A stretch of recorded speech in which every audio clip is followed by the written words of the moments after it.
The Telecom Regulatory Authority of India, TRAI, introduced DLT to combat the issue of spam and fraudulent business communication.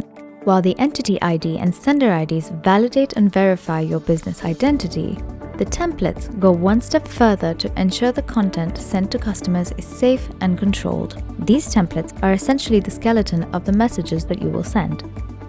These comprise the fixed components of the message while leaving room for variable inputs like a payment amount, an account number, a code, or a URL. A message can contain up to 5 variables, and each variable length cannot exceed 30 characters. Just like the headers or sender IDs, messages are also categorized as Promotional, Transactional, Service Inferred or Service Implicit, and Service Explicit. Let's look at each one of these in a little more detail. Promotional messages are sent with an intention to advertise or sell a product or service. Service content mixed with the promotional content is also treated as a promotional message. These messages can be sent to customers only after obtaining their consent. Transactional messages are restricted to bank OTPs only. These messages can contain one-time passwords required for completing net banking transactions or credit or debit card transactions at merchant stores. Service Inferred or Service Implicit messages arise out of the customer's actions or relationship with the sender. These may include delivery status updates, confirmation of transactions, OTPs for app login, service updates, and the like.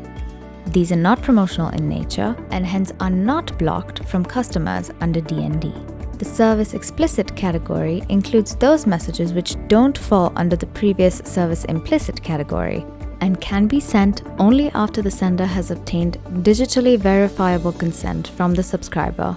These could include messages to existing customers promoting the company's other products or services. All the messages that any mobile subscriber in India receives from your organization have to be approved in the form of these templates. You can pair each template with multiple sender IDs, but make sure they're relevant to each other.